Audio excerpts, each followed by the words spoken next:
Monsieur Grognon, c'est Greg, dis-je en pointant ma lampe torche sur lui, mais à l'écart des yeux. Il va passer devant pour nous guider.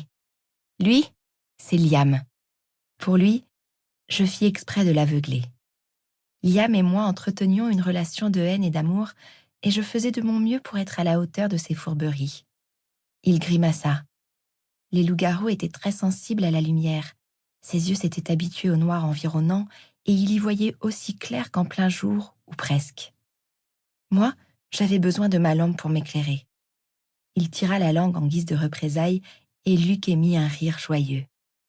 Lui, c'est Clarence, et voici Nérim. Ils vont rester derrière nous. Le garçon hocha la tête, serra fort mes doigts, et nous entreprîmes le trajet inverse. Le bâtiment où Luc avait été abandonné était situé sur les docks, dans la baie de Jamaïque, dans le quartier de Brooklyn. Il avait fallu s'y rendre en bateau, car le pont avait été détruit 4 ans auparavant et les travaux pour le réparer n'étaient toujours pas finis. Plus personne ne parquait son bateau sur les docks de Broad Channel de nos jours. C'était probablement pour cela que les ravisseurs avaient choisi ce lieu. Il avait fallu dénicher une cabane de pêche, entrer, trouver une trappe, descendre un étage, puis enfoncer 2 portes avant de trouver Luc. Je n'osais imaginer depuis combien de temps il était là, seul et abandonné. Il n'y avait pas de traces de ses ravisseurs.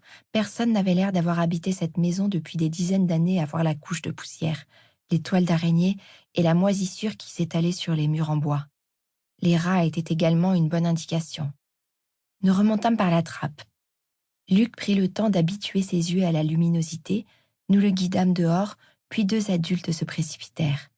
Il lâcha ma main et en serra ses parents. « Luc !» fit sa maman, la voix étouffée par les sanglots. Un avion passa dans le ciel et se posa sur une piste de l'aéroport de Kennedy. Les parents de Luc se confondirent en remerciements auprès de Greg et de toute notre équipe, mais je gardais un goût amer dans la bouche.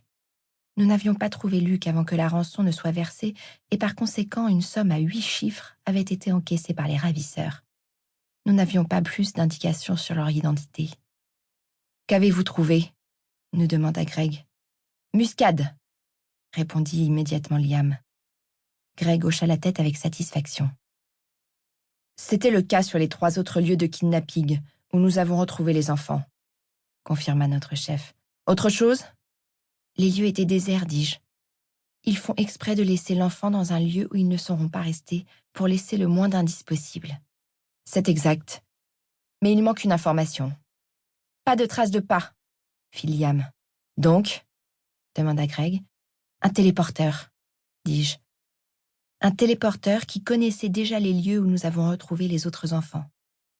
Un téléporteur qui sent la muscade, précisa Liam. Clarence et Nérim nous observèrent en écarquillant les yeux. Liam et moi menions une forme de compétition perpétuelle qui pouvait être fatigante pour les autres. Malheureusement, ce n'est pas une description suffisante pour arrêter tous les téléporteurs du pays, soupira Greg. Il n'y a aucune preuve que c'est un téléporteur et sans preuve, les FAF ne nous aideront pas, conclus-je. Les FAF ne sont pas fans des Pâques, commenta Greg, mais même s'ils nous appréciaient, c'est bien maigre comme indice. Les FAF étaient les forces fédérales armées, autrement dit, les forces du gouvernement des États-Unis.